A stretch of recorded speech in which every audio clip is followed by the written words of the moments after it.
සාදරයෙන් පිළිගන්නවා easy cooking with niroshana YouTube channel එකට. අද අපි හදන්නේ මාළු පා.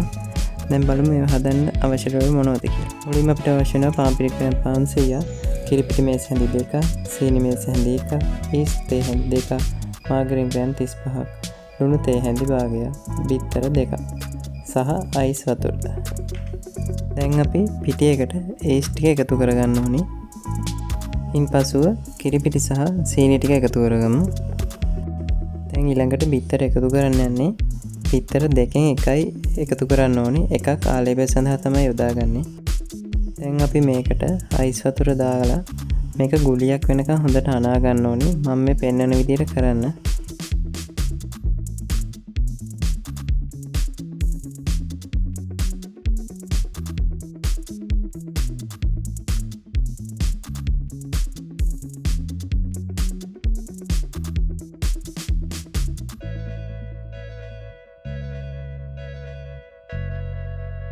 දැන් මේ විදිහට ගොලිය හොඳට ඇනුණෙන් පස්සේ ඒකට අපි මාගරින් ටික සහ ලුණු ටික එකතු කරගන්න ඕනේ.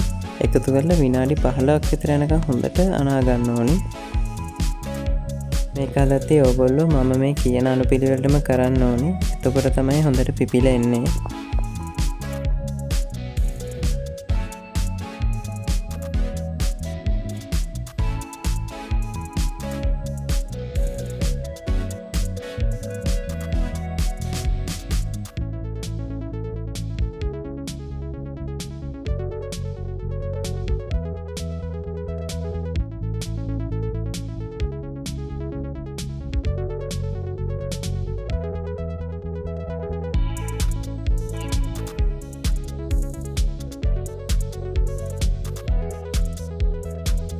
මේක මේ විදිහට හොඳට ඇනුණෙන් පස්සේ මේක හොඳට තියෙන භාජනයකට දාලා පැය එකමාරක් විතර වහලා තියන්න ඕනි. එතකොට තමයි හොඳට පිපිලා එන්නේ.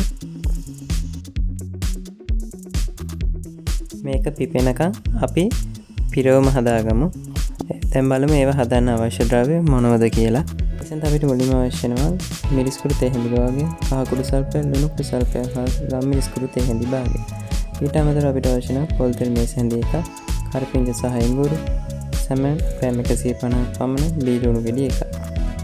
දැන් අපි භාජන ලිපේ තියලා ඒකට පොල් තෙල් ටික දාගෙන ඒකට ඉඟුරු සහ කරපිංච ටික එකතු කරගන්න ඕනේ. ඊට පස්සේ මේක භාගයට බෙද ගන්න ඕනේ. ඊට පස්සේ මේක බෙදීගෙන එනකොට ලුණු සහ සැමන් ටික එකතු කරගමු.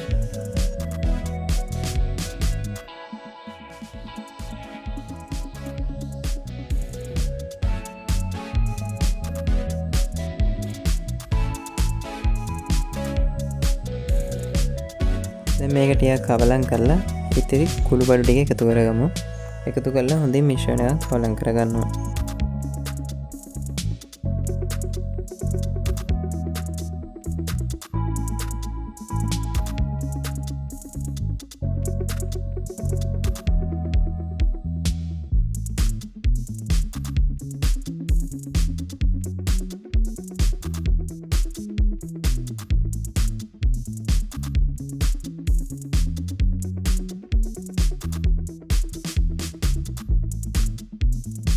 සැමන් මිශ්‍රණය හැදිලි ඉවරයි. මෙන්න මේ විදිහට හදා ගන්න ඕගොල්ලෝ. දැන් මේ පිටි මිශ්‍රණය පැය එකමාරක් ගියාට පස්සේ පේන විදිය මේ ගානට හොඳට පිපෙනවා. ඊට පස්සේ මේක ආයි පොඩ්ඩක් අනා ගන්න ඕනේ ආයි ගුලියක් වගේ වෙනකන්. මේ අපි පෙන්වන විදිහට කරන්න. වැඩි වෙලා අනන්න යන්න එපා. දැන් මේ පිටි ග්‍රෑම් 500න් ගුලි 8ක් 9ක් හදා ගන්න පුළුවන්. දැන් ඒ ගානට මේ මිශ්‍රණය කඩා ගන්න ඕනේ.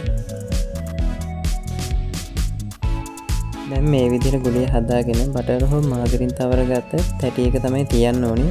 මේ ගුලි තියද්දී ඕගොල්ලෝ ගුලි අතර පරතරයක් තියෙන විදිහට තියන්න. මොකද පිපෙන්න තියන්න ඕනේ විනාඩි 10ක් විතර. ඒතොර නැත්තම් ගුලි ආයේ එකට ඇලෙන්න බලනවා.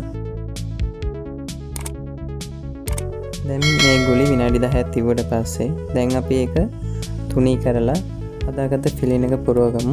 ඊට පස්සේ ඔයගොල්ලෝ මම මේ පෙන්නන විදිහට නවා ගන්න.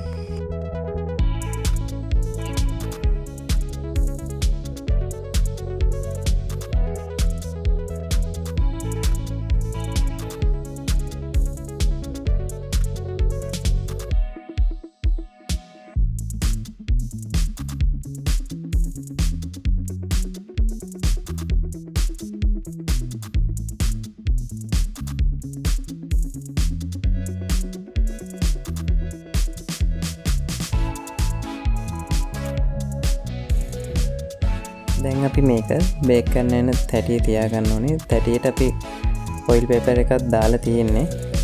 මාළු පාන් එක තැටියෙන් තියාගෙන විනාඩි 10ක් විතර තියලා තමයි බේක් කරන්න ඕනේ. මේක ඔයගොල්ලෝ තැටිය තියද්දි පරතරයක් ඇතුව තියන්න. මොකද බේක් කරද්දි පිම්බෙනවා. ඒතර නැත්තම් ආයේ එකට ඇලෙන්න බලනවා. දැන් අපි මේක විනාඩි 10ක් ගියාට පස්සේ බිත්තර ආලෙප කරගන්න ඕනේ. ඒ සඳහා අපි මුලින්ම බිත්තරයක් හොඳට ගහ ගන්න ඕනේ. දැන් මේ විදිහට බ්‍රෂ් එකක් ආධාරයෙන් ගා ගන්න පුළුවන්. මේක බ්‍රෂ් එකක් නැති කෙනෙක් ඉන්නවනම් ඇඟිල්ලකින් හරි ගන්න පුළුවන්.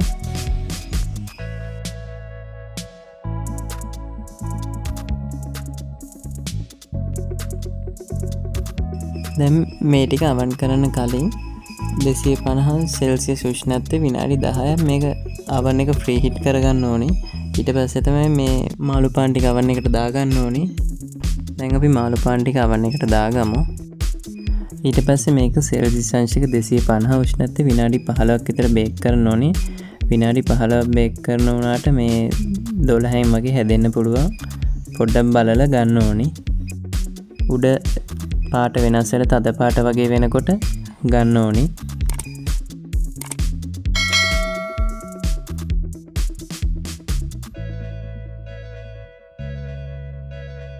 මෙන්න මේ කලයකට උඩ එනකොට ගන්න ඕනේ.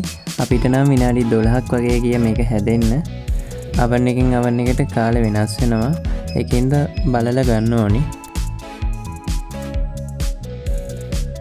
ඉතින් අපි හදාගත්ත මාළු පාන් ටික අපිට පිටිපන්සියෙන් මාළු පාන් 8ක් හදාගන්න පුළුවන් වුණා. අනිවාර්යයෙන් ඔයගොල්ලෝ හදලා බලන්න. මේක හරිම රසයි. මම ඔයගොල්ලන්ට ටිකක් කඩලා පෙන්නන්නම් ඇතුළේ මොන වගේ තියෙනවද කියලා. හරිම සොෆ්ට් එකට තියෙනවා. මේ බලන්න දැන් පේන විදිය. අපේ easy cooking with niroshana YouTube channel එකේ පහසුවෙන් හදාගන්න පුළුවන් කෑම වර්ග ගොඩාක් පෙන්නනවා. දෙකටම ඔයගොල්ලෝ අපිත් එක්ක රැඳිලා ඉන්න. මතක ඇතුව අපේ channel එක subscribe කරන්න, like කරන්න, share කරන්න, comment කරන්න. එහෙනම් ඊළඟ වීඩියෝ එකෙන් හම්බෙමු. වීඩියෝ එක නරඹුවාට ස්තුතියි. හැමෝටම සුබ දවසක්.